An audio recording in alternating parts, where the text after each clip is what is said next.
Good morning. Welcome to our annual Summer Research Symposium. Thank you all for being here. My name is Dr. Anika Daniels-Osaze, and I am the Director of the Diversity, Education, and Research Office here at SUNY Downstate Medical Center. This year's symposium is the culminating event for both the Undergraduate Summer Research Program sponsored by our office and the REACH program sponsored by the Department of Pathology. The Undergraduate Summer Research Program provides 8 weeks of research experience and a weekly seminar lecture series. Students participating in the program conduct research under the direction of a downstate clinical, basic science, or public health faculty member. The REACH program, which stands for Research Experience in Autism for College and High School, is an intensive 2.5-week exposure program developed by Dr. Juan Marcos Alarcon and Dr. Jenny Libyan, with a specific focus on autism research. 4 students from our summer research program worked collaboratively with students in the REACH program and were tasked with conducting 2 separate research projects. Today, they will focus on their autism study within that research. Both programs share the goal of attracting underrepresented high school and college students to careers in neuroscience, medicine, and health-related professions. Today, students in both programs will have an opportunity to share their results with you. Each presenter or group will have 15 minutes to present and 5 minutes for Q&A.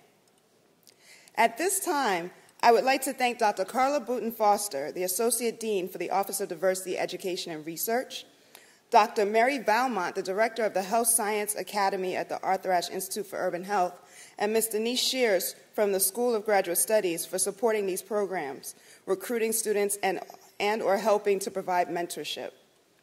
These programs would not be possible without funding provided by Dr. Carlos Patu, the Dean of the College of Medicine, and Dr. Mark Stewart, the Dean of the School of Graduate Studies. Unfortunately, Dr. Patu could not be here today, and I believe Dr. Stewart will be coming a little bit later. But I would like to acknowledge Dr. Ross Clinchy, who's here representing the College of Medicine. Our symposium will be separated into 2 sections.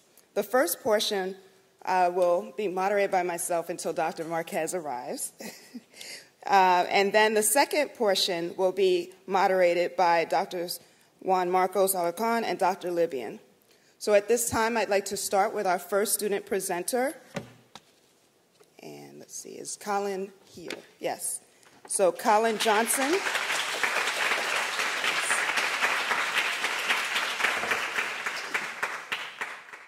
All right, now we'll turn it on over to Colin Johnson from Brooklyn College. Thank you. Good morning, everyone. My name is Colin Johnson, and I am a biology student at Brooklyn College. For the past 8 weeks, I have been a part of the SUNY Downstate Summer Research Program. During this time, I was able to conduct research on sickle cell disease and neofold capillaroscopy. Sickle cell disease is a genetic mutation of the hemoglobin molecule. The hemoglobin molecule consists of 4 subunits, which 2 of them are beta and 2 of them are alpha. The beta 2 subunit has a missense mutation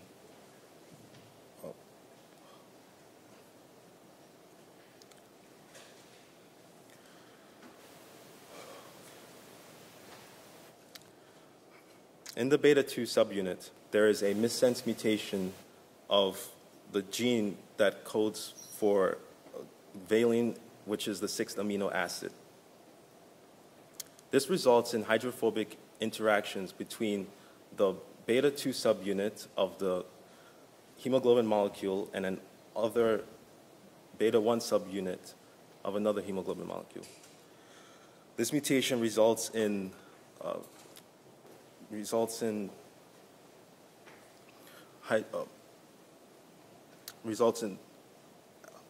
aggregation of the hemoglobin into rod shapes that cause the sickle cell shape.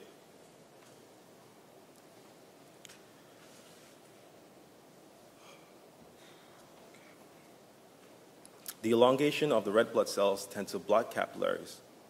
this causes vaso-occlusive crisis and leads to ischemia. The sickled shape of the red blood cells are fragile and may lead to rupturing. When they rupture, this is called hemolytic anemia. In addition to the symptoms of sickle cell disease that we see in red blood cells, we also notice that sickle cell disease leads to abnormalities in the blood vessels. These include pulmonary hypertension and strokes. In addition, hemoglobin has been shown to provide thickening to the carotid arteries. Therefore, sickle cell disease seems to not only affect the hemoglobin molecule, but also the blood vessels.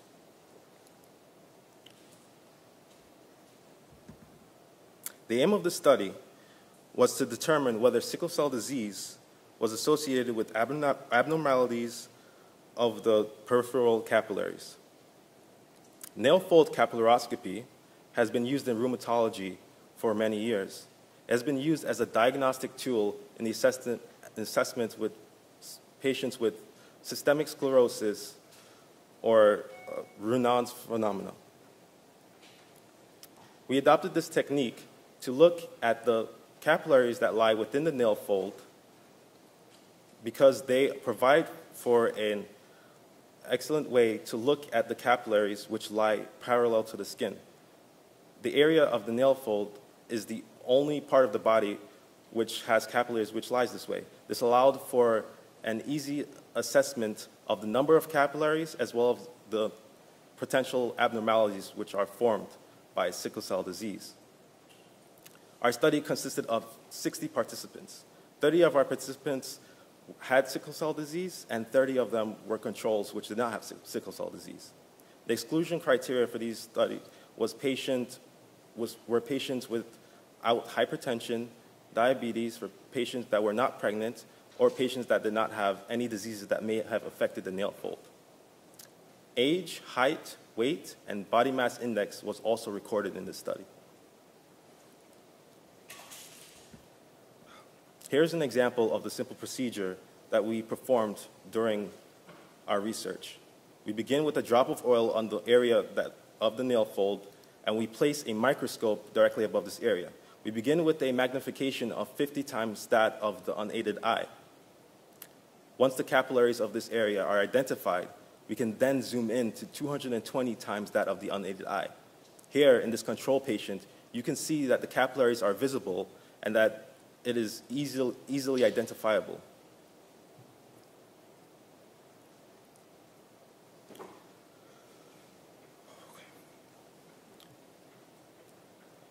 So as you can see, this technique is very simple, non-invasive, and also not costly.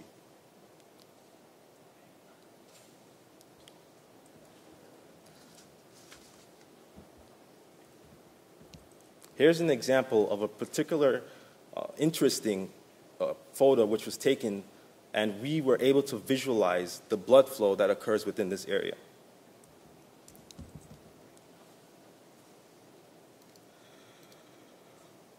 As you can see on the left, there is blood flowing within the capillaries. Of course, the capillaries function to bring oxygen and nutrients into the tissues while removing toxins from the tissues. So once these images were collected, we were able to assess these images. We determined the number of capillaries within a linear millimeter, as well as the number of abnormalities that may have formed. These abnormalities included dilation. We operationalized dilation by measuring the distance between the loop. If the distance was greater than 25 but less than 50, they were labeled as ectatic. On the other hand, if the distance between the loop was greater than 50, we labeled it as giant. We also assessed the quality of the images. This provided us with a unique way to determine whether or not the images that we took were significant. We measured the quality of the images on a scale of 0 to 3, 0 being incomprehensible and 3 being optimal. As you can see with these images over here, this is what a normal or control patient would look like. On the other hand, patients with sickle cell disease have been shown to have areas of avascularization and a fewer capillary count. We call this capillary dropout. Once the capillaries were recorded for each finger, we measured the mean number of capillaries, which was simply the average. Here's an example of a controlled patient. This patient had 10 capillaries, and 2 of those were ectatic. As you can see, these capillaries are visible, and you can also visualize the venous plexus, which is not visible in patients with sickle cell disease. Here's an example of what I was previously talking about. In this participant, there were 6 capillaries within a linear millimeter. 3 of them were ectatic, and 1 of them was giant.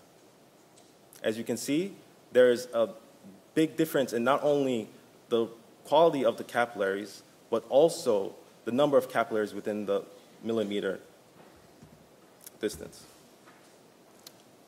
We also observed neovascularization, which is the proliferation of blood vessels which are capable of perfusion. As you can see in the circle areas, these are examples of neovascularization. We also were able to visualize microhemorrhages. We suppose that the microhemorrhages are caused by the weakened capillaries, which is associated with sickle cell disease.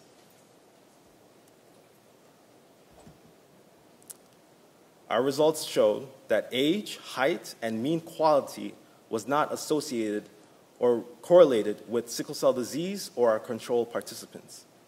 On the other hand, weight and body mass index was substantially different in sickle cell disease participants and control participants.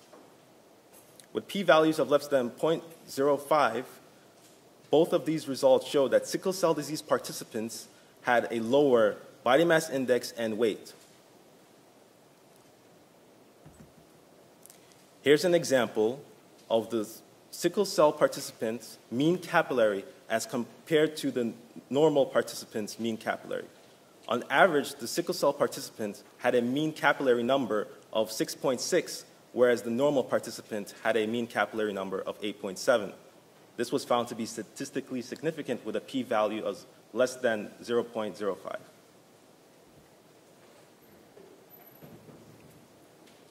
Here's an example of the results found, which contains the number of dilated capillaries as compared to sickle participants and normal participants. As you can see, on average, the sickle participant had 4.5 capillaries in a linear millimeter, whereas the control participant had only 1 instance of a dilated capillary on average within that linear millimeter. This value was also found to be significant with a p-value of less than 0.05. We also found that there was a correlation between the number of dilated capillaries, and the mean number of capillaries within a linear millimeter. These results showed that there was a negative 0.428 correlation coefficient, which showed an inverse relationship between these 2 variables. The significance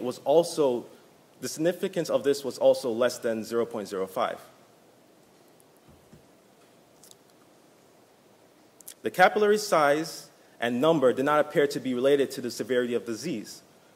We estimated this by looking at the percentage of hemoglobin, the number of blood transfusions, and the number of crises that a patient may have. Of course, this only contains sickle cell participants because they only have crises. We compared this and correlated it with the mean number of capillaries, the final capillary score, and the number of dilated capillaries. The final capillary score was calculated using, was another way of calculating the mean capillary number.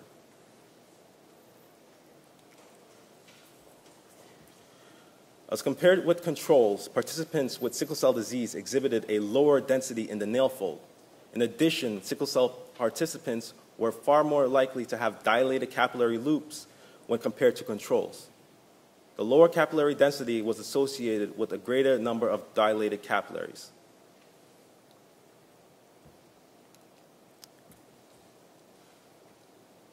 sickle cell disease is one that affects primarily African Americans.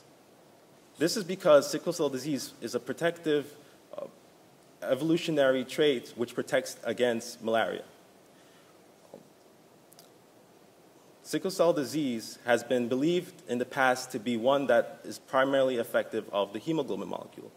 But as our results show, this may not be the only case. It may also be true that sickle cell disease is also a disorder of the red blood cells, blood vessels, and the red blood cells and the red blood vessels. We hope that with this research, we are able to assess and analyze treatment for sickle cell disease.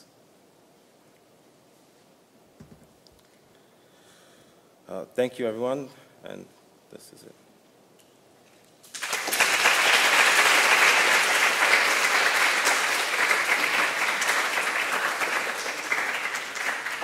Thank you so much, Colin. Are there any questions from the audience?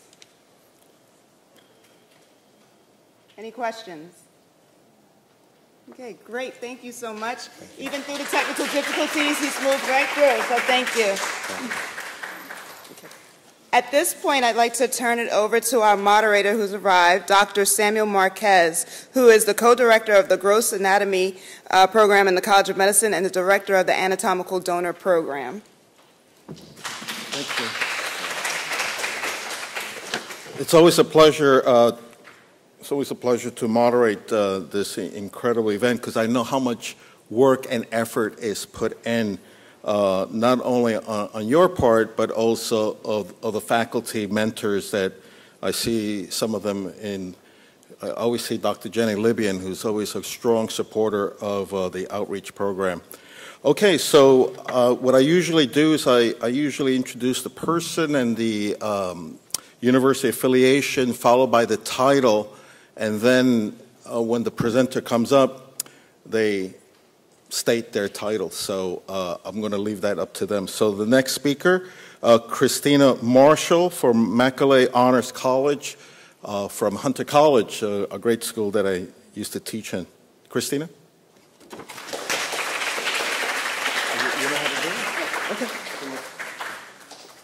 Hi, so while I'm setting up, I'll just introduce myself a little more. My name is Christina, and I am a rising junior at the Macaulay Honors College at CUNY Hunter College. And I had the privilege of doing my research project for the summer with Dr. Carla Booten-Foster on the role of breast cancer, the role of functional barriers in breast cancer screening for women with physical disabilities. So what is a physical disability? A physical disability is any functional limitation, specifically in mobility, that affects activities of daily living like bathing, toileting, and clothing oneself. People with disabilities are protected under the Americans with Disabilities Act of 1990, as well as Section 504 of the Rehabilitation Act of 1973. Section 504 set the precedent for the ADA, by saying that any building that receives federal funding is not allowed to discriminate against a person with a physical disability. And then the ADA went ahead and took that a step further and said that people with disabilities cannot be discriminated against in any sort of public accommodation, state or local government, or public or private communications or transportation. So women with physical disabilities make up about 14.8% of the United States population and about 14.3% of the New York State population, which is the highest proportion of all the northeastern states. And despite this, women with physical disabilities still face persistent barriers in receiving mammographic care. Though approximately 12% of women, or about 1 in 8 women, will develop breast cancer over their lifetime, women with physical disabilities are still 4.4% less likely to receive a mammogram.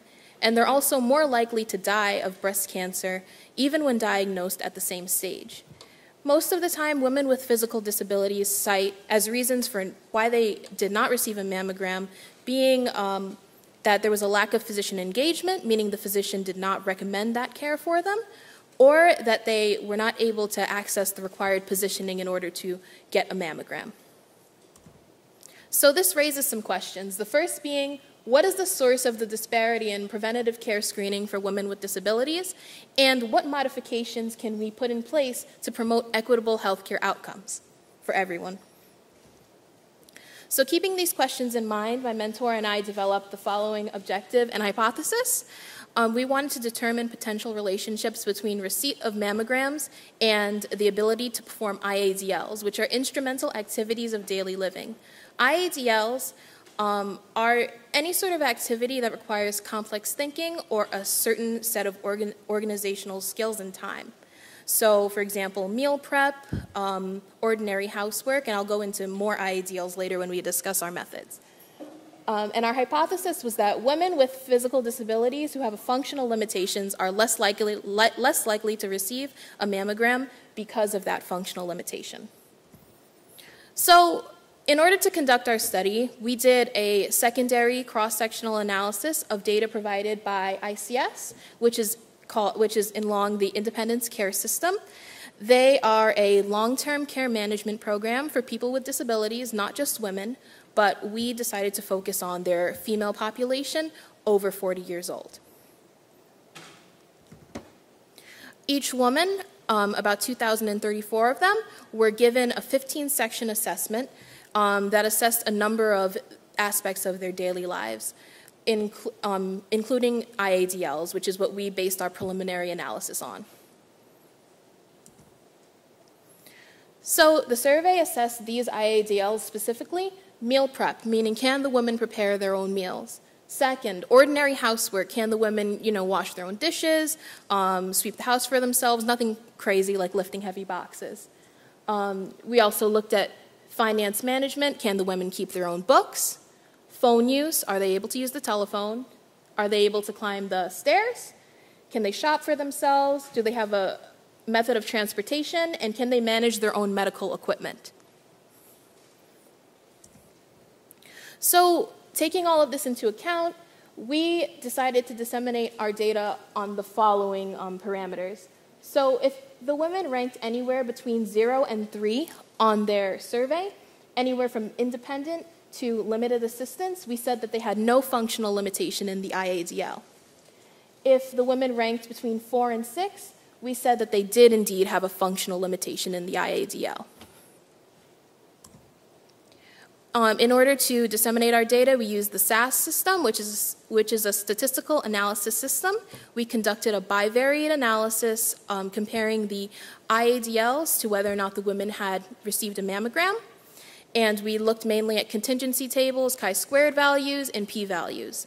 And then to take it a step further, we did a multivariate analysis, also including home support, education level, and whether or not the women were employed as factors in determining correlation between our variables.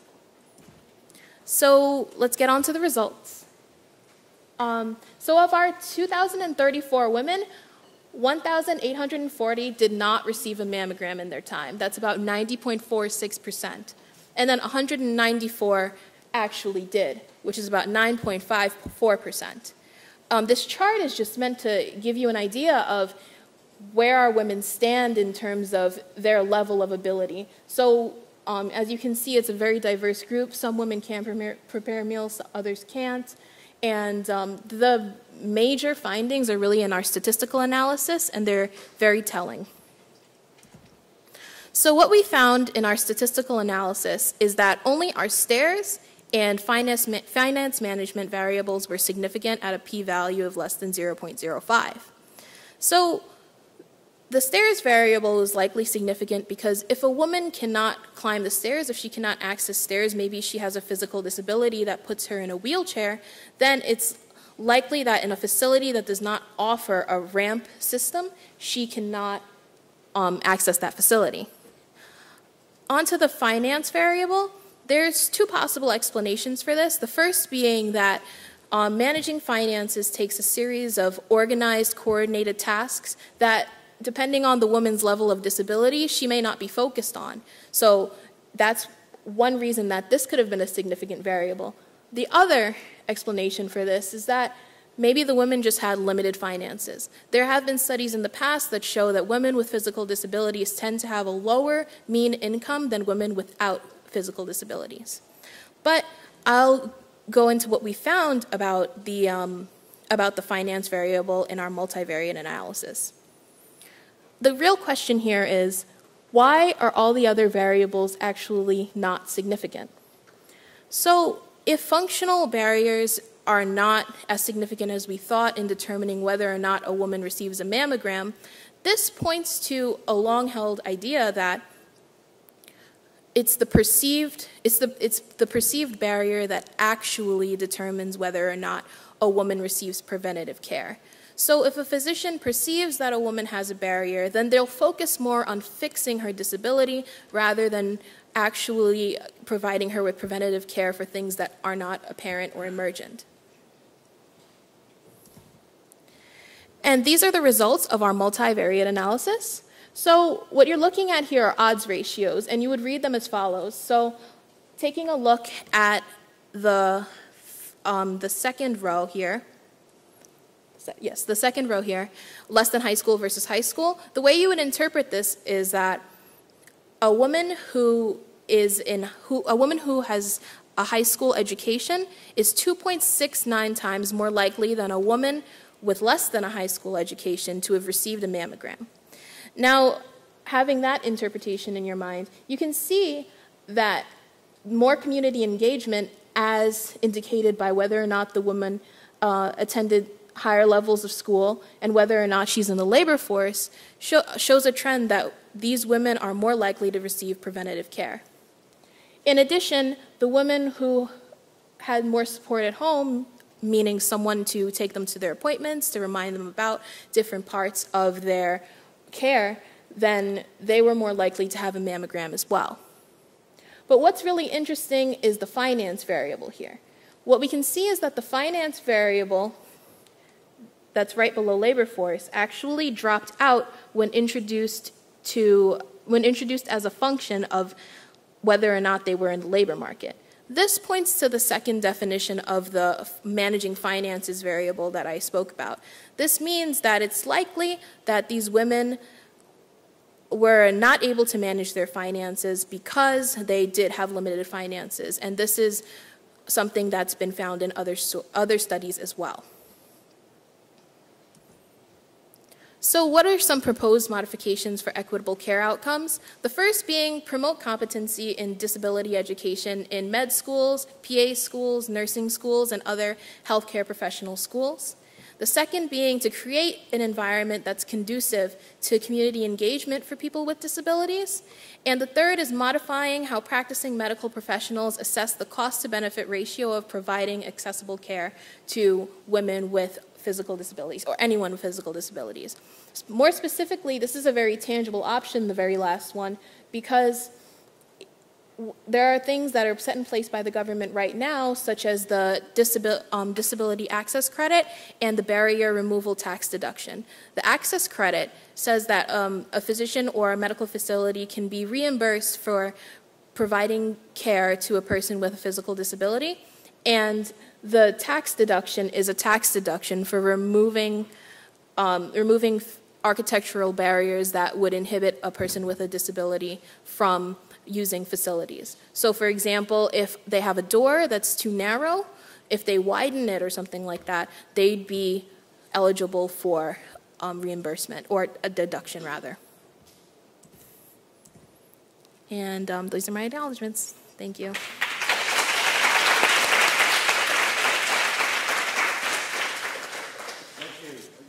On a personal note, I love when presenters offer numbers. So Colin, you also offer numbers because it gives us, people who are not in your discipline, gives us proper perspective. We all love numbers. I see Ross Clinchy that he loves numbers here. So that's an inside joke here. But any questions for Christine? Use the microphone. Any questions for Christine? No questions for Christine? One thing I was probably may not mention is what you're measuring whether women were referred for mammograms or whether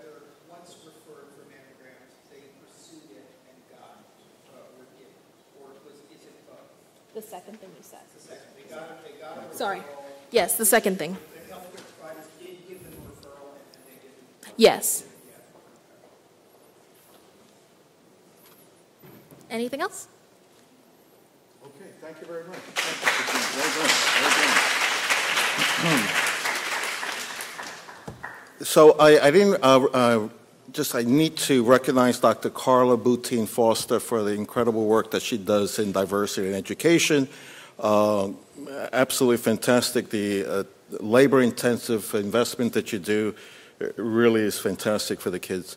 I'll leave my last words for Nika and later in the show. Our next speaker is Amara Otto from Cornell University. Ariana.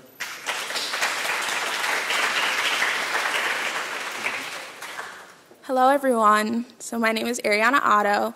I'm a human biology, health, and society major at Cornell University. And this summer, I had the opportunity to work in Dr. Ming Zheng's lab under the direction of Dr. Antonella Stenko, and we studied preeclampsia. So preeclampsia is a pregnancy condition that may develop after 20 weeks. It is characterized by a few symptoms, 3 of the main being hypertension and proteinuria, weight gain, and edema. Those that are obese or overweight pre-pregnancy and or have gestational diabetes are at an increased risk of developing preeclampsia. As of right now, there is no cure for this condition. The only thing that one can do is to deliver the baby, or, if possible, they can control the blood pressure of the mother so that they're able to prolong the pregnancy, because if delivery is the best option for the mother, it's most likely not for the baby because it hasn't had sufficient time to actually grow and develop. So active fragment of complement factor B is important in preeclampsia simply because there has been seen to have some type of association with the condition. As of right now, the only thing that we do know is that preeclamptic pregnant women have higher levels of active fragment of complement factor B in their blood samples than that of non-preeclamptic women. More specifically, African American pregnant preeclamptic women have the highest levels of active fragment of complement factor B in their blood samples than non-preeclamptic.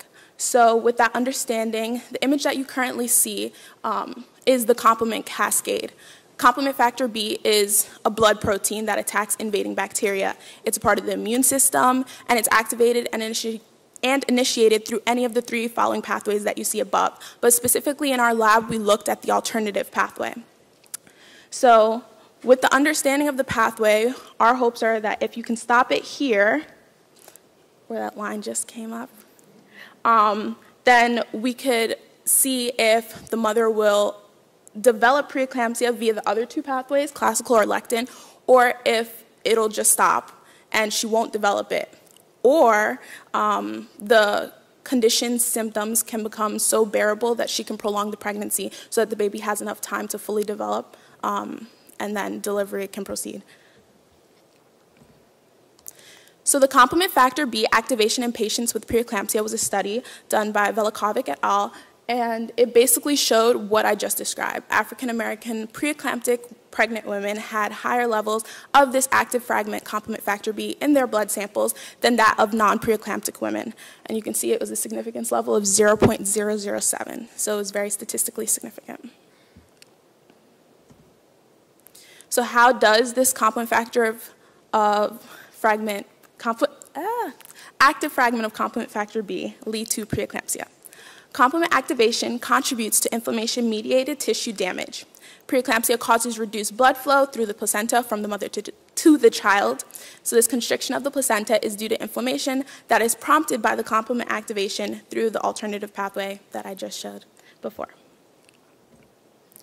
So with an understanding of the aforementioned, the question becomes whether or not there are genetic origins that can provide a new approach for early diagnosis and treatment for patients at risk.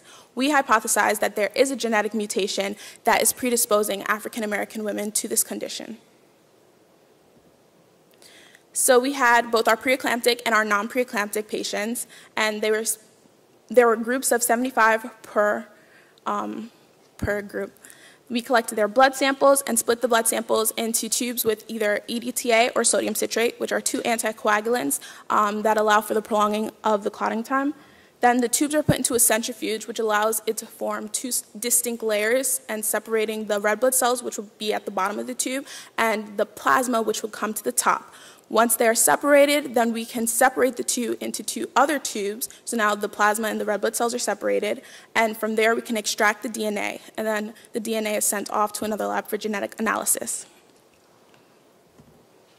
So this is just a representative of the population of preeclamptic patients that we do have. I'm going to touch on the gravida and the comorbidities because there are some trends, and those are the things that you look for when looking at preeclamptic patients. So gravida, from this table, you aren't going to see the trend, but I'm going to explain the trend. So for those on their first pregnancy, you are at a higher risk of developing preeclampsia. And as the number of pregnancies increase, your risk of developing preeclampsia increases. Now, for comorbidities, there are symptoms that are associated with preeclampsia. In addition, there are comorbidities that are associated with preeclampsia. So we have obesity, history of preeclampsia, gestational diabetes, hypertension, chronic hypertension, and even some patients have no comorbidities. But yeah. So now, a representative sample population of our non-preeclamptic patients. For our gravida, I think it was important to point it out here simply because we do have patients that are on their 6th or their 8th pregnancy, and while as your number of pregnancies increase, your risk increases, there are also your exceptions. And then here we have our comorbidities. So most of the patients have none, but then we do have our first one who has hypertension. So what is it that's distinguishing her from not being preeclamptic but still having the symptom? So hypertension, again, if you have, well, not again, but if you have a high blood pressure over 140 over 90 or more, then you're hypertensive, right? But that's before pregnancy, before your 20 weeks gestation, or after your delivery. And with that, you don't necessarily have the symptoms of proteinuria and other things that go along with preeclampsia. So you can be hypertensive and not be considered or diagnosed as preeclamptic unless you have the other symptoms to go along with it. So as stated before, African American preeclamptic pregnant women are at an increased risk of developing, African American pregnant women are at an increased risk of developing preeclampsia. Due to the population at SUNY Downstate, it was easier to study this simply because our population is made up of primarily African Americans. And so with this, it's easier.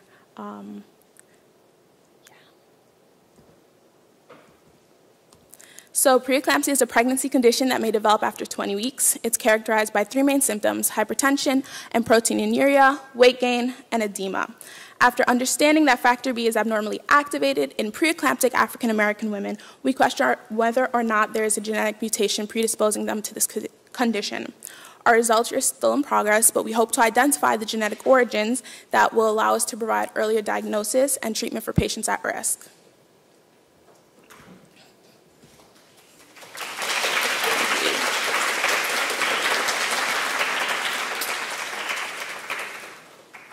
Question?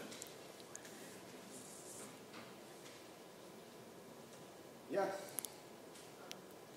Do you think that there are any other factors apart from genetic mutations that reason why African American women have higher risk of preeclampsia? So there's definitely a possibility. I have read a study, I believe it was Nakamuli, but done by Nakamuli, but that really looked at socioeconomic status because that's always a factor in a lot of health-related things. However, in that study, they saw that there was no association, or that while it may have played a role, it was not very statistically significant because when they took that into account and compared it to Europeans or Hispanics, African Americans still had such a higher rate of preeclampsia. Yeah. Anything else? No? Thank you. Thank you.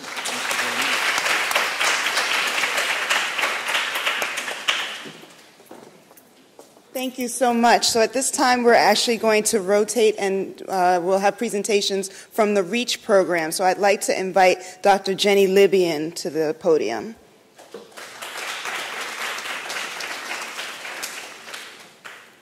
Thank you. So the next presentations are from 3 groups of students, and each group of students has, I think, 3 students. Some have 2 high school and 1 college, and some have 2 college and 1 high school student. They are all part of REACH, the Research Experience in Autism for College and High School Students, which I was lucky enough to co-direct with Dr. Juan Marcos Alarcon. The students attended medical school level and graduate school level classes on brain anatomy and function, learning about different areas of the brain and how neurons communicate and how that can be impaired in autism. They also had the privilege of seeing children in the developmental pediatric clinic with Dr. Harris Huberman and in the Infant and Child Learning Center with Dr. Kathy McCormick. These clinical experiences and classroom discussions help the students form their own hypotheses, and then they designed and performed their own experiments to test their hypotheses. I'm thrilled to share these super smart, dedicated students with you so they can share their results. And I'd also like to thank the Arthur Ashe Institute Health Science Academy staff, especially, and directors, especially Dr. Mary Valmont, and the Office of Diversity, Education, and Research, Dr. Daniel Zasaze and Dr. Boutine Foster, and also the Prep for Prep program in association with the graduate school for recruiting such wonderful students to work with. So the first group of students are Mr. Alexander Jackson, who's a high school student at Bishop Laughlin High School, and part of the Health Science Academy of the Arthur Ashe Institute. Elizabeth Augendare, from Syracuse University, who's part of the undergraduate summer research program, and Alana Watt, who's a student at City College of New York as part of the undergraduate summer research program here.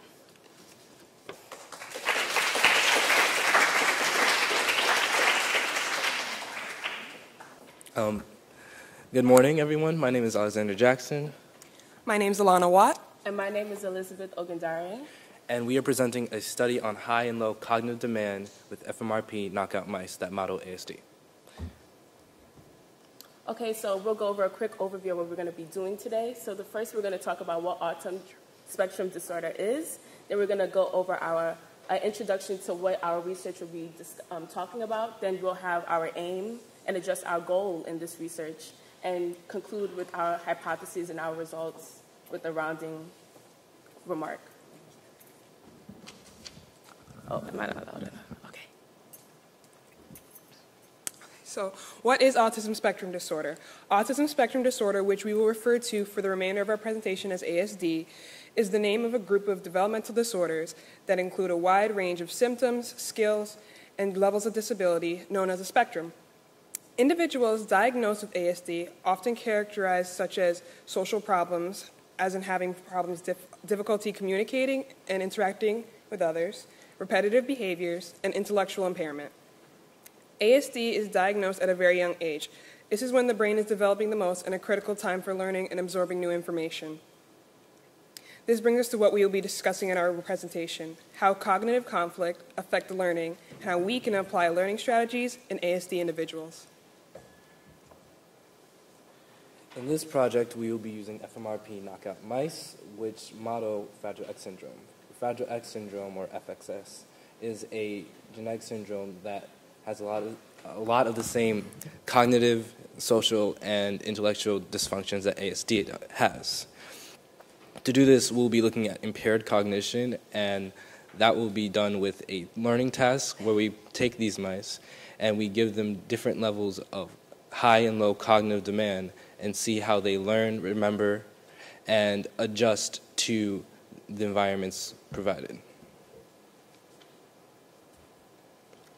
So the aim of our research is to gain a better understanding of learning strategies that we can apply to individuals with ASD. So we know that in classroom settings, individuals with ASD have different learning strategies in order to excel in the classroom, also seen in the clinic, the developmental clinic for children, as well as in other settings.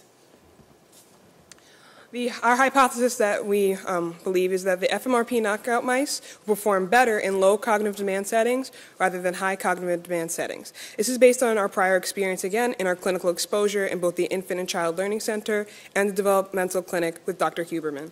We observed that children's behavior in both a playful and educational setting differed and depended on the difficulty of the tasks that the children were able to perform.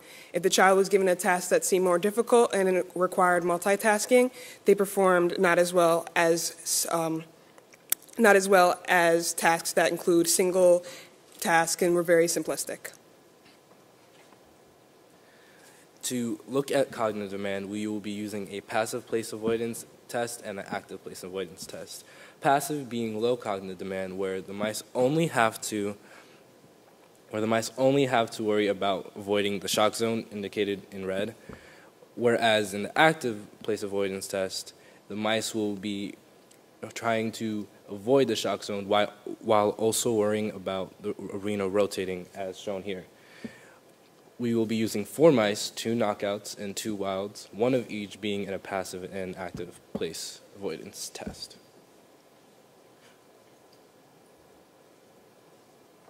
So over the course of 5 days, our experiment takes place, and for the first day, there will be habituation, which is when they have a novel training, there's novel training, and they're getting used to the area. Second day is exposure training, and that happens through a course of 2 sessions, 30 minutes each. The next day would be a retention test when we try to discover how well they've learned the shock. Conflict training for the 4th day for 30 minutes as well, and the 5th day, another retention test. So the first day, habituation is known as novel exploration, so they're exploring the arena, they're checking, we're seeing how well they're looking around and getting familiar with the environment. The second day would be shock training, when we're actually shocking the mice to see how they react and how they adjust to this new strategy. The third day would be long-term memory, when we are seeing how well they've retained what they've learned from the previous day in the shock training after a span of 24 hours, so they're able to embed it in their minds. The 4th day would be conflict training, when we're actually changing where the shock was placed. So we're putting it in a different area directly across from us. So that would be updated learning, because we're going to see if they're able to quickly change what they've just learned. The 5th day would be a retention test, and we're seeing if they either learned the original shock placement or the one that was just taught to them. So it's updated long-term memory.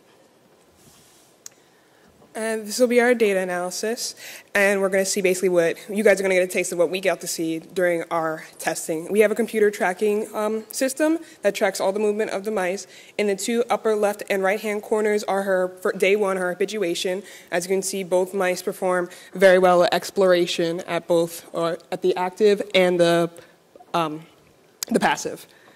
And as you see in our first slide is going to be the test 2, and we see that the wild type and the knockout during passive placement are both avoiding the shock area very well at first, with knockout initially having more of a different strategy of exploration. But as we go down to the active place, we also see this increase in movement. At the same time, we can't deter whether they've learned the area of shock yet until we go into our retention 1, which the shock is no longer applied, and this is going to be the passive.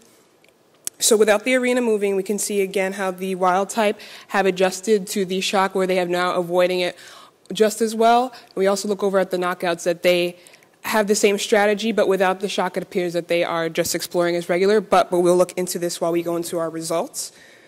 And we look at the active placement once more during the retention. We see again almost the same reflection of the knockout with more exploration than avoidance, but both show that they have avoided the shock area.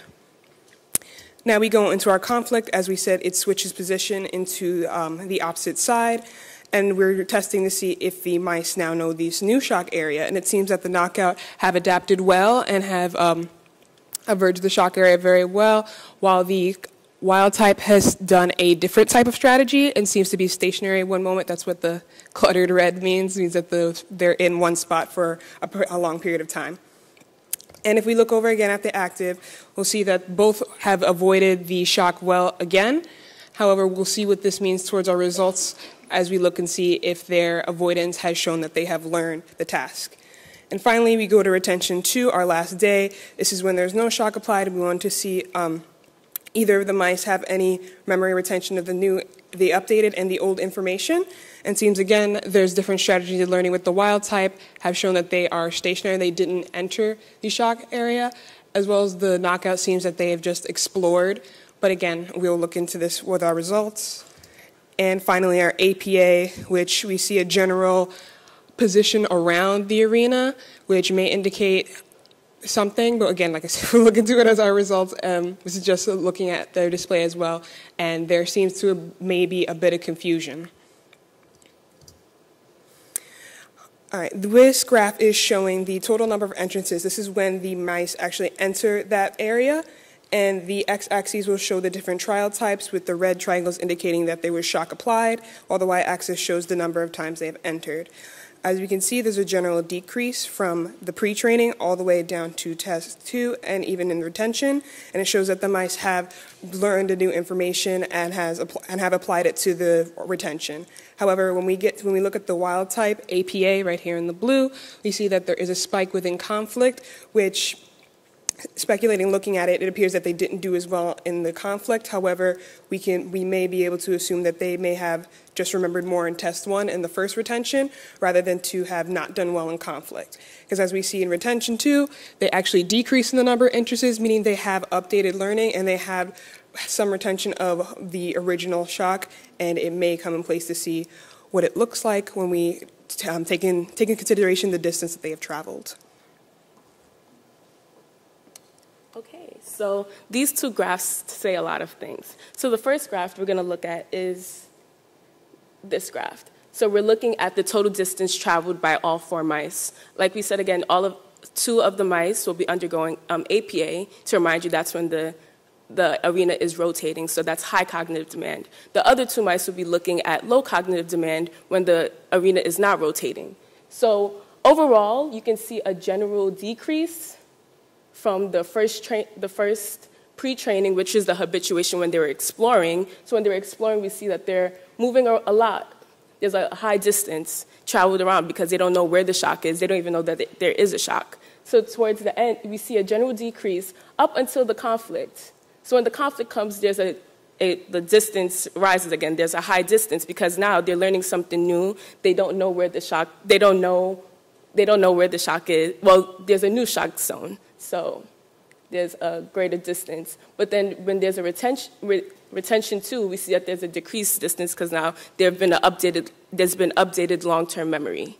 So on the second side, we see that what we were expecting in the beginning was that the knockout would do better in the low cognitive demand placement test, but we saw that the knockout APA actually learned avoided the shock zone earlier than the wild type, and we see that here. So we're comparing it. So they learned the avoidance in training 1 compared to the wild type who learned in training 2, and we see that throughout the whole thing up until retention training 2, that there was a sense of confusion through all of them. So they all had to, generate their long-term memory. So we see that they all, at the end, led up to the same place or around the same place. Okay, so here we have the difference between the first and second entrances. That basically being how long it took for the mice to enter the shock zone again after the first time. And the most visually apparent thing here would be the huge spikes in both low and high cognitive demands for the second training, but wild type being for low and knockout being for high. But that actually isn't as important as the low numbers for the rest of the experiment. And specifically, when we look at the knockouts for low, they seem to be consistently having low numbers. So it seems like they just don't understand that there's a new shock zone, and it's like they always just explore as normal. Whereas in the high cognitive demand, they're the ones with the high spike, but then there's a radical decrease for retention 1, so it almost looks like they didn't retain the memory. But then we get to retention 2, and then we get to the conflict, rather, when they're at their worst. It's almost like they remember this first initial training, and they completely ignore the conflict training. That might be why they do better in retention 2, seeing as we use the original shock zone, not the new one. It basically tells us that either the knockout mice had trouble understanding that there was a shock zone, or once they gained the initial shock zone, they only focused on that. They kind of got stuck in their ways, and they only remembered the original shock zone, not the new one. So, concluding remarks, was our hypothesis supported? Yes, in a way, because the knockouts did have a different learning strategy than the wild types, and while they did adapt better to initial learning, and while the wild types did adapt better to initial learning, the knockouts seem to adapt better to the updating learning. So it kind of tells us that kind of like autism spectrum disorder, you can't look at one mouse or one incident and then have a catch-all. Everything is subjective. You know, with the spectrum, some people might do better in some instances who have ASD than what society might consider normal, where in other cases they might need that help. So taking into consideration some of our results, we thought about some of the limitations and the other factors that could have affected our results. So we know we only had one mice for each condition, so we don't want to generalize each mice and say that this is what is a set place for, or a set reaction for each of the mice. And just to think about their personality differences and individualism, so every mice is not created the same, every person is not created the same, going into autism spectrum disorder. And yeah. So what's next for us? We intended to conduct the experiment more than once. As Elizabeth said, that there was limitations, there was stress that may have played a part in how the mice reacted within the arena, as well as the low number of, and we didn't have as many trials with as many mice, as well as changing up the environment. Perhaps because mice are nocturnal, they enjoy the dark more, they're more social, we might want to turn off the lights or include more mice or take away. But we wanted to overall take away from our experiment that as researchers and future physicians, we must look into ASD more and make an effort to understand, to make ASD patients feel more comfortable in knowing that we know what's happening with their condition, and to give them a better understanding as well as a better overall living life. So here are our acknowledgements. We'd like to thank SUNY Downstate, Authorized Institute of Urban Health.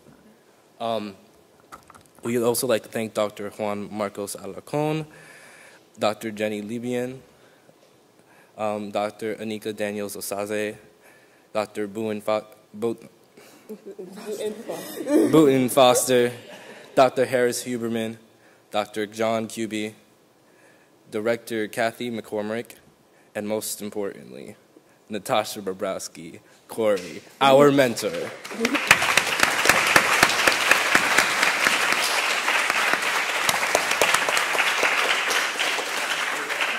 Anybody have any questions?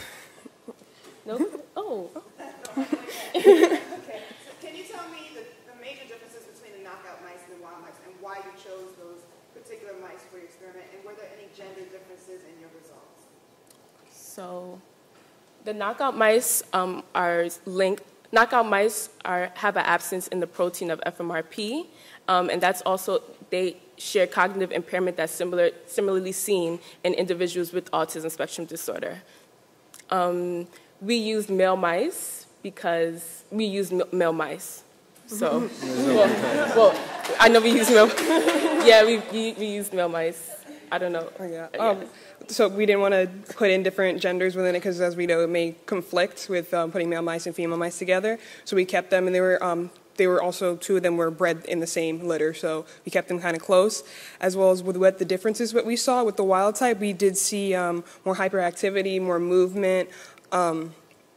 We also tracked excrement that they didn't excrete as much as the wild type. So the knockouts seemed more almost childlike. They moved around a lot. There wasn't really a focus with them. And we saw in the wild type, they appeared to almost, like we mentioned, learn the task a little bit quicker. So once they kind of knew where the shock area was, as we saw in the active place avoidance, they had kind of stayed in one area and stopped moving at one point. Similar in the passive place avoidance, they just, in the retention 2, they no longer moved. They just stayed still and was like, okay, I know where the shock area is, so instead of me trying to avoid it and walk around, I'm just not going to move at all, while the knockout just tried to discover again where it was and try to pick up where they last left off at the shock zone.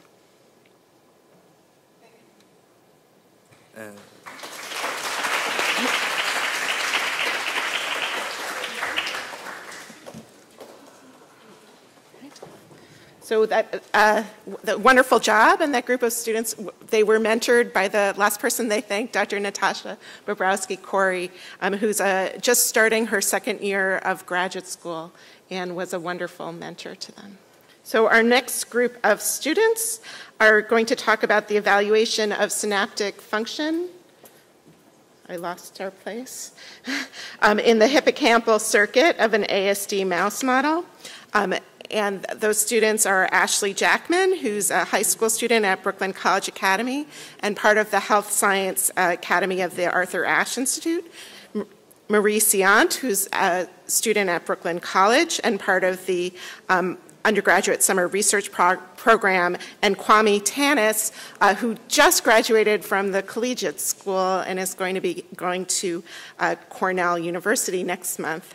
And they were mentored by medical student Ifeoma Izoki and Rudolph Abdelmessi. Come on up.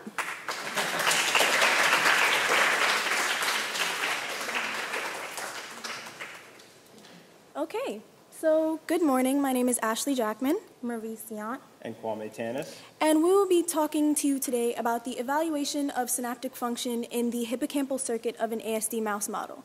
And as stated in the previous presentation, ASD stands for Autism Spectrum Disorder. Okay, so today we will be talking about the speak more into it. Okay, so today we'll be talking about the background of autism spectrum disorder, our hypothesis and our experimental design based off our hypothesis, our data and results, and then finally our conclusion. So what is autism spectrum disorder? Autism spectrum disorder is a neurological and developmental disorder that begins early in childhood and lasts throughout a person's life. It affects how a person acts and interacts with others, communicates, and also how they learn. It also includes what used to be known as Asperger's syndrome and pervasive developmental disorder. Overall, it's a wide spectrum, usually pertaining to defects within the brain. Some signs that a person may have ASD is not being focused on not being socially or emotionally interactive, having difficulty in decision making, repetitive patterns, being focused on specific tasks for long periods of time, and also having nonverbal communicative behaviors. So in layman terms, a person with ASD suffers from cognitive learning disabilities. Okay, so the organ responsible for cognition and learning is the brain.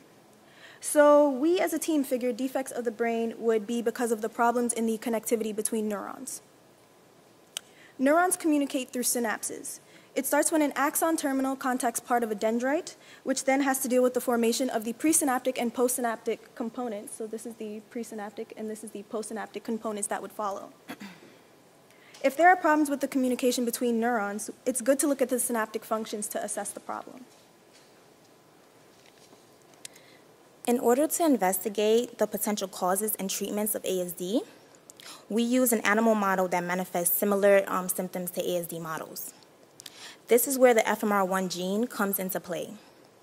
Some of the research regarding ASD uses experiments looking into FMR1. The FMR1 gene encodes for a protein called FMRP that regulates other proteins involved in synaptic functions. In humans, deficiency in FMRP leads to a condition called Fragile X syndrome, which is correlated with ASD. So in our experiment, we are using FMR1 knockout because they present ASD signs similar to those seen in humans. Where do we begin?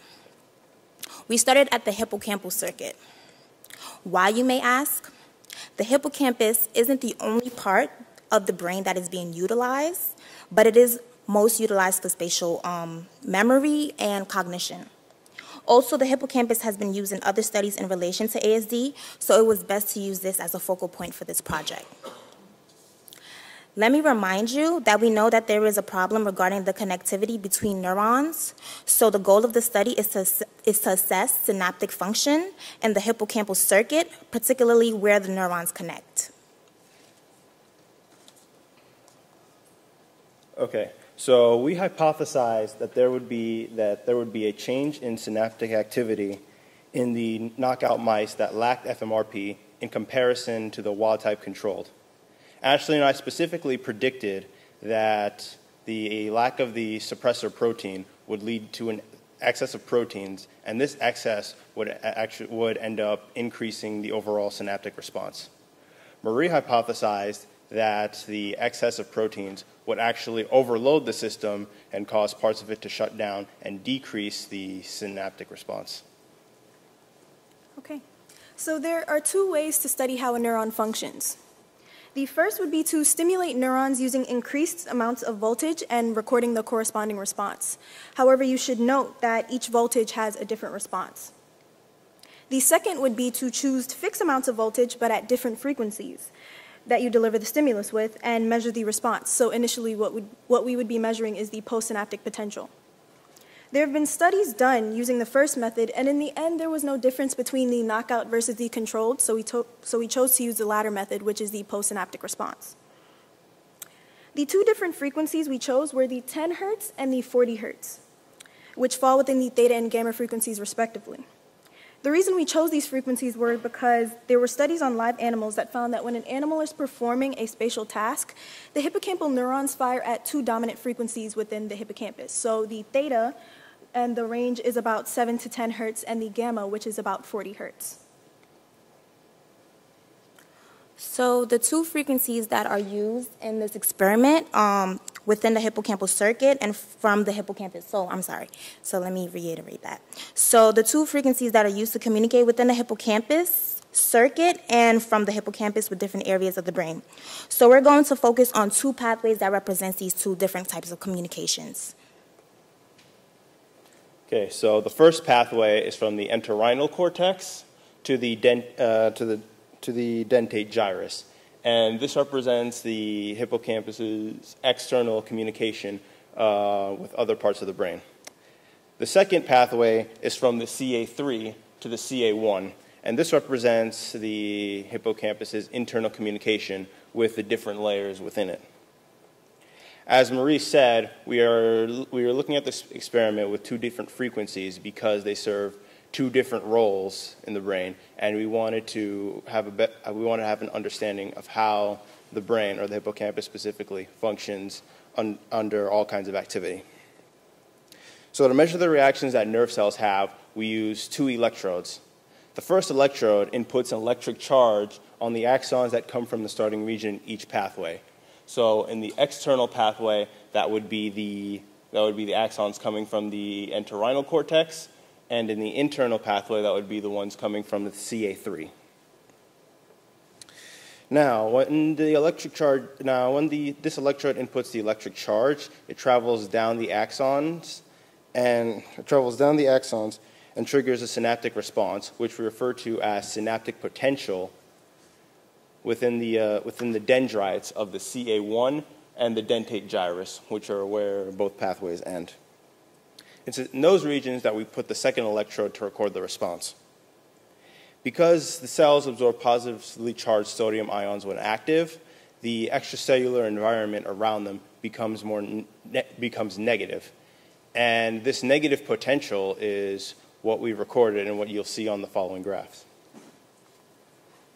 Okay, so we use the 30 voltage to stimulate the cell. It's a fixed voltage that we used at different intervals. So we have a range to stimulate the cell without harming it, which is about 0 to 60, and we chose 30, which is the midpoint, so that was our rationale for that. Those are the two frequencies that we deliver the stimulus, so the 10 hertz and the 40 hertz. We measured these peaks to the average and then compared the knockout to wild type. So we're looking at the interpulse intervals and the frequencies for this experiment.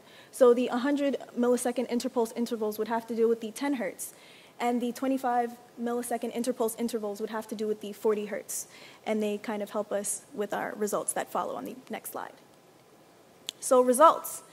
Looking at the internal pathway, so from CA3 to CA1, we can see that the synaptic potential response for knockout is greater than the one of the wild type at both frequencies. So just to reiterate that, we can see that at 10 and 40 hertz, the knockout had a greater synaptic potential series average in both scenarios. At 10 hertz, the external pathway demonstrated a similar trend to the internal pathway as shown on the previous slide. But surprisingly, we noticed at 40 hertz that the knockout had a lower synaptic potential than the wild type. Although the change occurred, the result was not as clear as the result seen in the internal pathways of the hippocampus, CA3 to CA1. Just to reiterate what Kwame said earlier, both Ashley and Kwame predicted that the lack of the suppressor would lead to an increased synaptic potential, and I predicted that due to the overload of the proteins, this would lead to a decrease in response to the signal. That means that Ashley and Kwame's predictions were supported by the results seen in the internal pathways at both 10 and 40 hertz and the external pathway at 10 hertz, while my prediction was supported by the external pathways at 40 hertz. Okay, to summarize, we have assessed the synaptic response to an increased functional demand by delivering multiple stimuli separated by short interpulse intervals. So that goes back to the 100 millisecond interpulse intervals and the 25 millisecond interpulse intervals. We measured synaptic potential at two different pathways in the hippocampal circuit. So that has to deal with the internal and external pathways. So internally it was the CA3 to CA1, and externally it was the entorhinal cortex to the dentate gyrus. We used two different frequencies to deliver the stimuli, so that was where the 10 hertz and 40 hertz came into play. And also, results show differences in synaptic function between the wild type and the knockout mice in the two pathways examined at the experiment.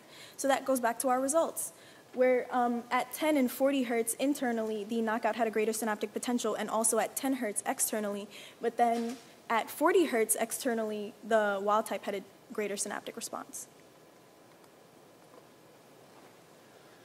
So as our results show, there is a difference in the synaptic response in both the knockout mice and the wild type mice when looking at both the external communication with the external signals entering the cell and within the hippocampus, and the internal communication within the hippocampus. Now, we can't say for sure how this affects the behavior of the mice, as that has yet to be investigated. But we do speculate that these changes do account for some of the atypical behavior that we see in ASD patients. For example, the overstimulation caused by exposure to general environments is a common symptom that would likely be caused by the increase in synaptic activity, because the heightened awareness of one's spatial surroundings would make it difficult to focus on multiple stimuli at the same time. We should note that there were limitations to our experiment. We had a small number of animals in each group to sample the experiment, so the results are not conclusive. However, we know that there is a miscommunication between different layers within the hippocampus. We know internally the knockout mice had an increase in function and that a lot of processes are occurring at once. Externally, there is no difference compared to the wild type. In the future, we would like to increase the number of animals that the experiment has been done with. Also, we would like to examine how behavior training changes the functions of the hippocampal circuit in the knockout. And these are our acknowledgements. So we would like to thank Director Anika Daniels Osaze. We would like to thank Juan Marcos Alarcon because he does not like to be called Dr. Alarcon. We would like to thank Dr. Jenny Livian, Iffy, and Rudolph. Oh my gosh. Thank you. And there's a longer list. Dr. Otto. Yeah, Dr. Belmont, Miss Robbie. There's a bunch of people that we wanted to thank, so yeah. And that's it.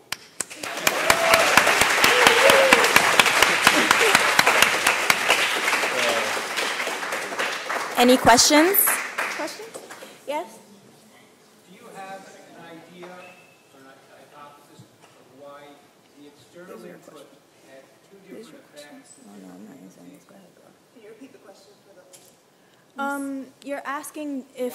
So the external input was the decrease in one frequency and an increase in the other frequency. If that's happening at the same synapses. Do you have an idea how that could be the case? You're basically asking, do we know why that there's... Do we have an idea why the external pathway has a decrease in response while for the knockout, while the others have an increase? No, the external pathway has a decrease at one frequency Mm-hmm. and an increase at another. Oh, at another. Same pathway, there's two different differences. Do you have an idea why that could occur, how that could occur? Well, I figured it's because of the increased functional demand. So increased functional demand, if you don't know, is the increased number of change for the cell to respond. So there's a contrast when it comes to the 10 hertz and the 40. So for the 10, it's one pulse every 100 milliseconds, while the 40 hertz was one pulse every 25 milliseconds, which was faster. So I figured there was a contrast with the results because of the increased functional demand. I figured that was I figured that was why. Also, just because they're all in the same parts of the brain, it doesn't necessarily mean that they will be affected the same. So we looked at two different pathways, the CA3 to the CA1 and the dentate gyrus to the cortex. When we stimulated, just because they're within the hippocampal circuit, each part of the brain is affected differently if you do stimulate it at a certain frequency. So yeah. Any more questions? He looks like we didn't answer his question.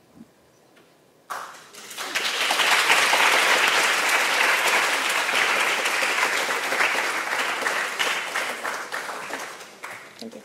That was a great question, Dr. Kuby. I think there would be a lot of, what I think is so exciting about what these students did is that they found differences between the wild type and the knockout, and they asked some really good questions, but they actually laid down a lot of possible work for the rest of us to do to try to answer them.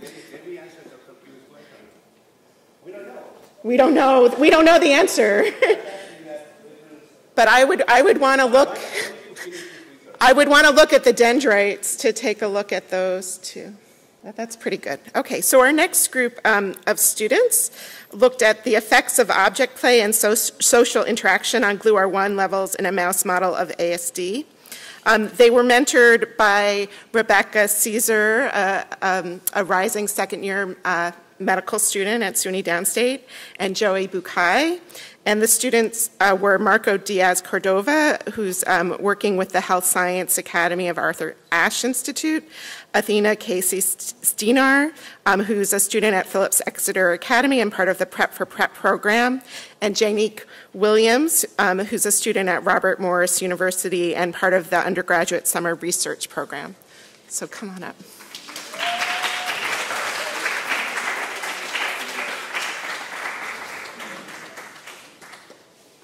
Good morning, everyone. My name is Marco Diaz Cordova. My name is Janique Richard Williams. My name is Athena Casey Stenor. This summer, we investigated the effects of object play and social interaction on GLUR1 levels in a mouse model of autism, FMR1 knockout. A quick overview of our study. First, we're going to introduce what is autism spectrum disorder, or ASD, some symptoms, and then we're going to proceed to attach it to our experiment, hypothesis, rationale, methodology, results, analysis, and concluding remarks. So what is ASD? ASD stands for Autism Spectrum Disorder. It's a neurological developmental condition which has wide ranges of disabilities, skills, and also impairments. Autism can be often diagnosed at the age of 2, but as early as 18 months. It's also linked to a number of genetic mutations, but it's only for some cases where the FMR1 gene is mutated and there is a linkage to ASD. There are symptoms such as social impairment, cognitive impairment, communication difficulties, and repetitive behaviors. Some characteristics of these symptoms, which my team and I have witnessed at the developmental pediatric clinic, is avoiding eye contact, hand gestures to communicate, undersensitivity, as well as being oversensitive. And most importantly, fixations on objects and topics and low to no social skills. So the question is, what area of the brain is implicated pertaining to these impairments? The prefrontal cortex is located at the anterior part of the frontal lobe. The prefrontal cortex functions as coordinating behavior, impulse control, memory working, as well as regulating attention and social cognition. The prefrontal cortex is also part of the reward pathway. It classifies as what makes us feel good and processes it as a pleasurable act, so it could be presented as a reward. Now, the social motivation theory classifies actions as in like using objects depending on importance and social interaction and desiring and want to form relationships as rewards. So how does it work? When activated by a reward stimulus or engaged in pleasurable activity triggers engagement in pleasurable activity, this triggers the VTA. And when the VTA is triggered, it releases a neurotransmitter. The neurotransmitter known as dopamine. Dopamine is a regulator that plays a critical role in social cognition, as well as memory working and planning as well. So the information travels to the prefrontal cortex, and then the prefrontal cortex makes the executive decision to process this information as a pleasurable act so it can be presented as a reward. Therefore, we focus on the prefrontal cortex for the rest of our investigations and experiment. So now I'm going to introduce the experiment, and I'm going to give you an explanation of why we chose to do the experiment the way we did. After listening to Dr. Harris Huberman's lecture and visiting his development clinic, along with the Infant Child Learning Center, we observed that in a playful setting, autistic children often have a preoccupation with toys and objects to the detriment of their relationships with other people. Now, no one really knows what causes autism. However, scientists and researchers have theorized that people with autism lack social motivation. That is, the drive to form relationships with other people. Dopamine, as my colleague explained, is a neurotransmitter that is highly involved in motivation and the reward pathway of the brain. When someone obtains a reward, dopamine is released. However, dopamine is also released when someone is attempting to attain a reward. Thus, dopamine is also associated with motivation. When you want something, you experience a surge of dopamine. In this experiment, my colleagues and I wanted to further investigate the relationship between social motivation and ASD by assessing how object play and social interaction would affect dopamine levels in knockout and wild-type mice. Thus, we would be able to understand the extent to which knockout mice were motivated to interact with other mice versus their motivation to interact with these objects, which would then shed light on autistic patients' characteristic social deficit. Because we lack the tools to measure dopamine levels directly, we measured GLUR1 levels instead. GLUR1 is a protein that is highly involved in synaptic function. The release of dopamine triggers a cascade of processes that result in the release of GLUR1 by the brain. Thus, as dopamine levels increase, so do GLUR1 levels, which allows us to use GLUR1 as a proxy for dopamine in our experiments. Given autistic patients' well-known fixation on objects and their purported lack of interest in forming social connections, my colleagues and I hypothesized that compared to wild-type mice, FMR1 knockout mice would have a greater increase in GLUR1 levels after interacting with objects because the knockout mice would be more stimulated by the objects than by interactions with other mice. To test our hypothesis, we used IHC, immunohistochemistry, to measure GLUR1 levels in the prefrontal cortex of knockout mice and wild-type mice after interacting with another mouse and after interacting with several toys. Like my colleague explained, the prefrontal cortex is the brain region associated with social cognition and the reward pathway, which is why we chose to study that part of the brain. Methodologies part for the behavior. FMR1 is the gene that codes for FMRP, that is a protein involved in synaptic function. It's also highly linked to autism due to a population of people on the ASD spectrum disorder have a lack of this gene. For our study, we had two groups, a control and experimental group. In a shoebox cage, we first introduced an FMR1 knockout on the wild type, and then we proceeded to record social interactions. For us, social interaction was defined as any animal moving, touching, playing, sniffing, or huddling with the other animal. We recorded interactions for 3 trials for 10 minutes, and then we left them to habituate for 1 day. The very next day, we proceeded to measure social interactions 1 more time, and then for the experimental group, we introduced 1 toy at a time per 10 minutes with a 4-minute interval. And on the left-hand side, you guys could see that the control group did not receive this toy interaction. All the animals used in the experiments were females, and also 10 minutes was chosen as an adequate time because previous research have shown that 10 minutes is enough time for the mice to play with the objects. Methodology for the immunohistochemistry part. After the mice were euthanized, slices of the brain were fixed, washed in PVST, a phosphate butter solution that holds the cells together in a steady state, and we added Triton, a detergent, to poke holes on the membrane, allowing BSA, a bovine serum solution, to bind to non-specific binding sites.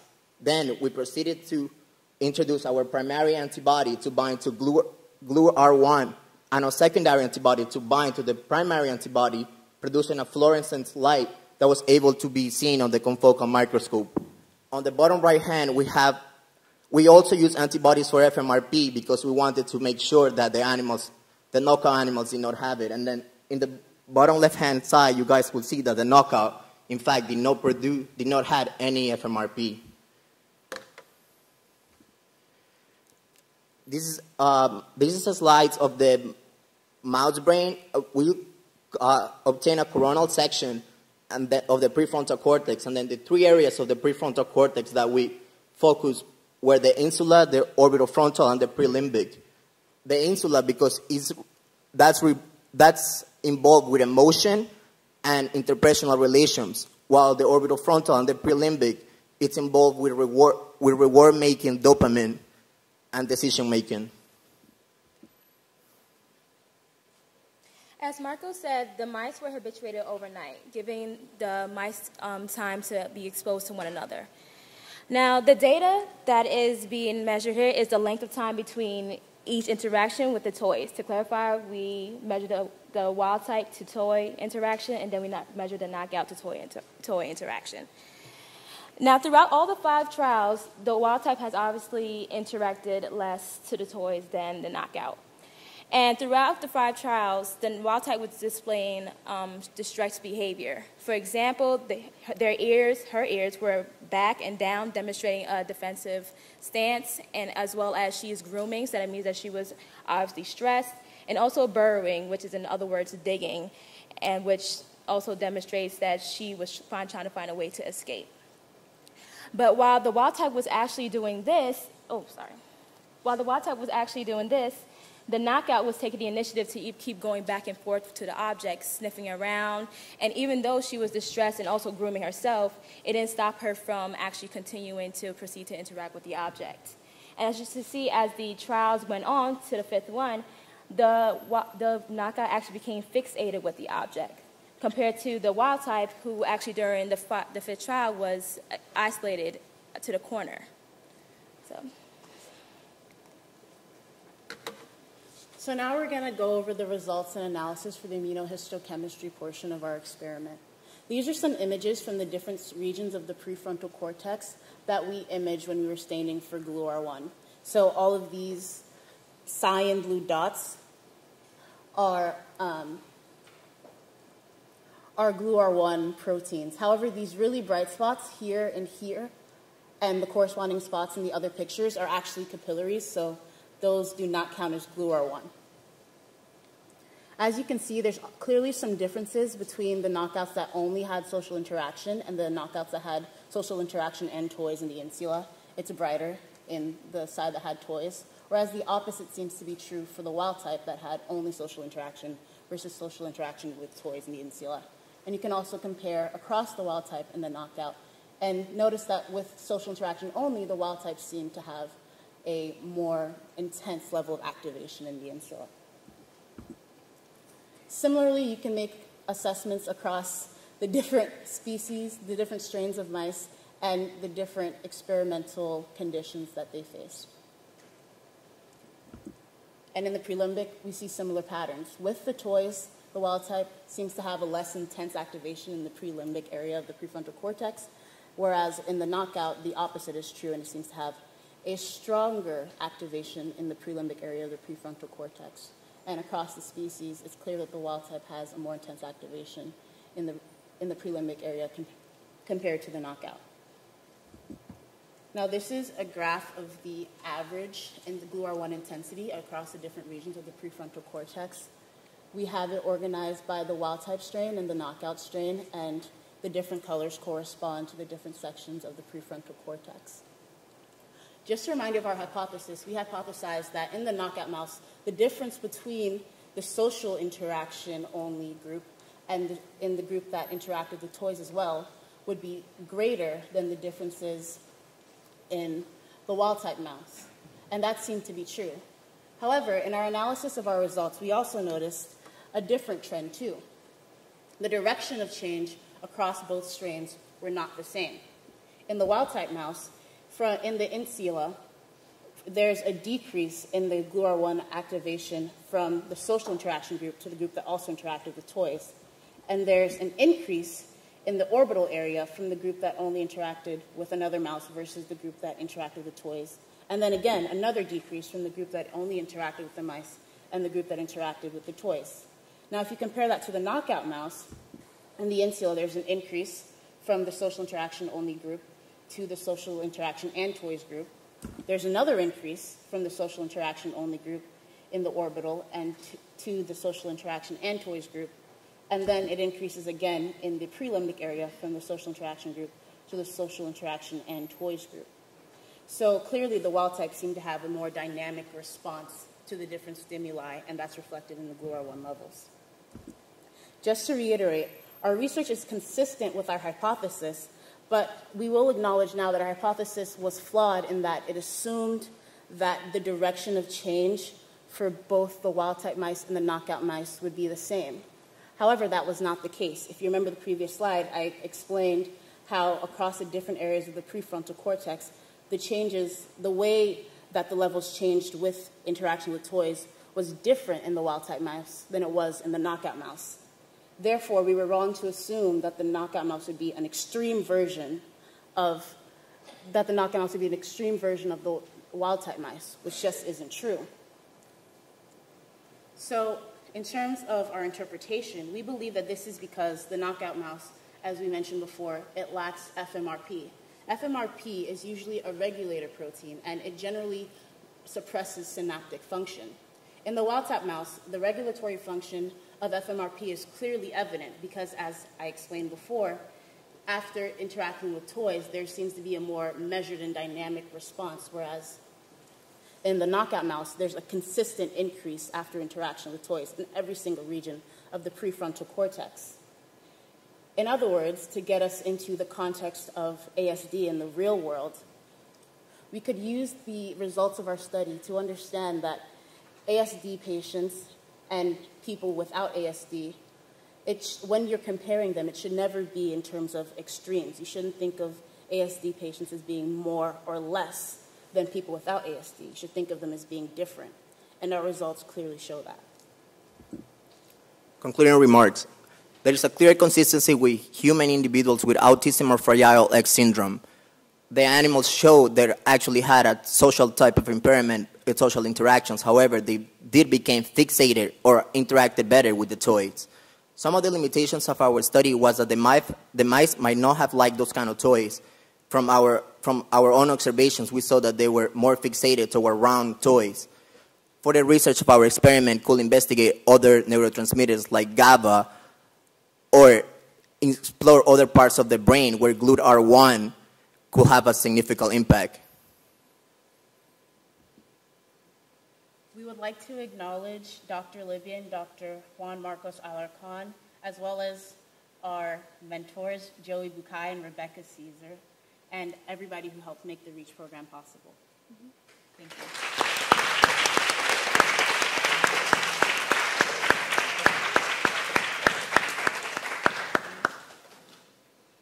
Are there any questions?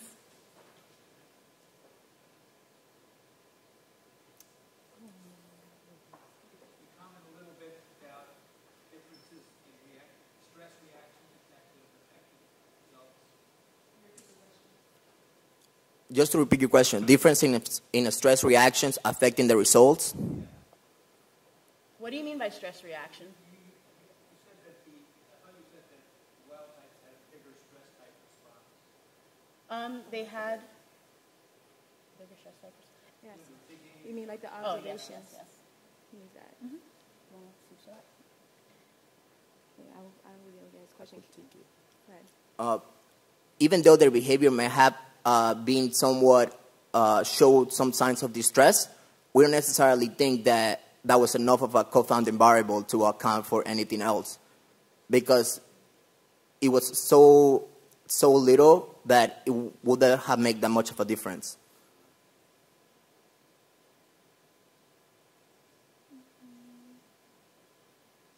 Next question.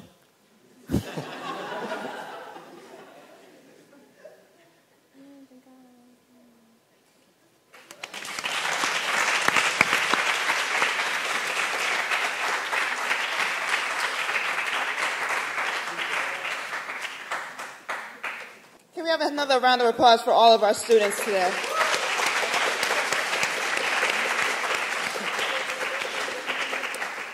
We are all so proud of them. This was an amazing summer, and to have both of these programs together was actually, it was a lot of fun. I have to say I enjoyed collaborating with Drs. Juan Marcos Alarcon and with Dr. Libyan. I'll say when Dr. Alarcon told me about this program, at first I thought he was crazy. He said he was going to do this in 2.5 weeks. And I did not think that anyone could come here for 2.5 weeks and learn this amount of information and be prepared to present it. And he proved me wrong. He was actually able to work through this program in a very short period of time. So it's amazing. The other thing about the REACH program, I'll also say, along with our summer research program, is that the students did a lot of cross-teaching and mentoring. We had an opportunity to watch our faculty mentors mentoring the graduate students and the medical students, who in turn mentored the college students, and then the college students mentored the high school students. So we were able to go from lab to lab and watch each group interact with each other and teach each other information. So you had people at all different levels at this stage being able to present to you today. So I'm very proud to see all of this interaction and cross-collaboration.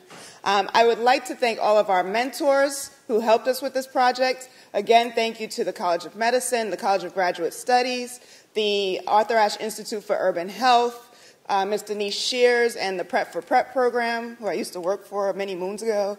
So it's great to see some of the students here from that program.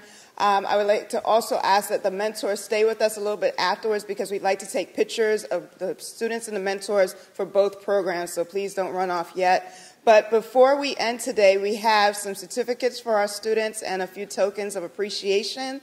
We're hoping that you had an outstanding experience this summer. We look forward to you applying to our various programs here at Downstate. I'll be looking for your applications. Hopefully the mentors will be willing to write letters of recommendation for our students.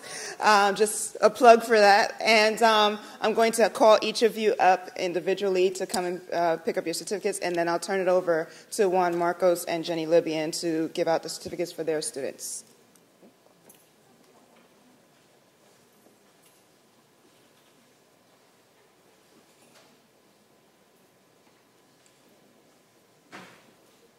We will start with Ms. Janique Williams.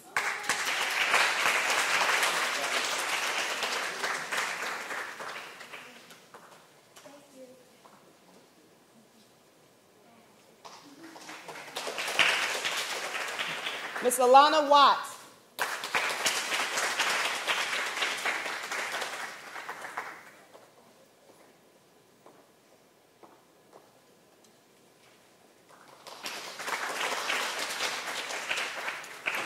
Ms. Marie Sienz.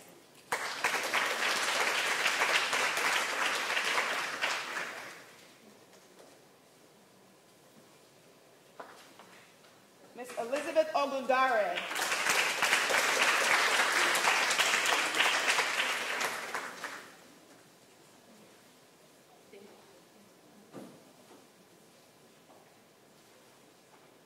Ms. Ariana Otto.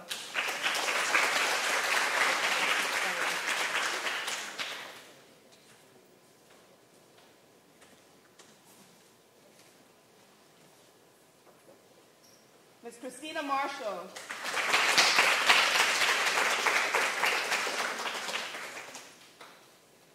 And Mr. Colin Johnson.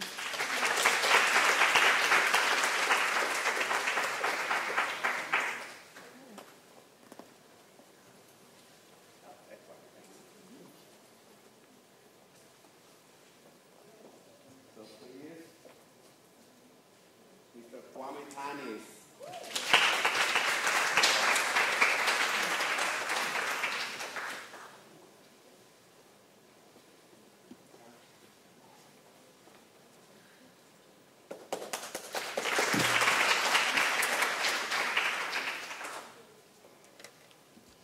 Alexander Jackson.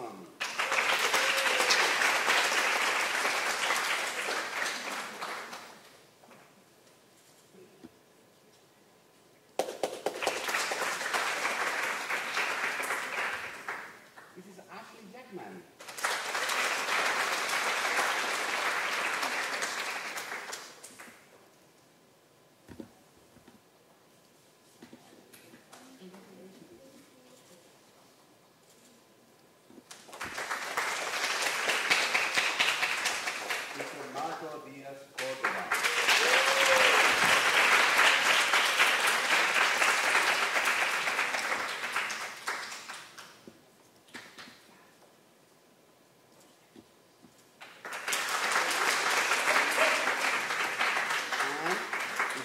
Athena Casey Stenor.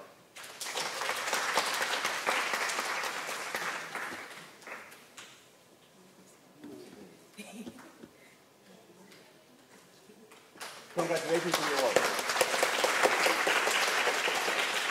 At this time, I'd like to ask Ms. Shamika Bowman to stand for me, please.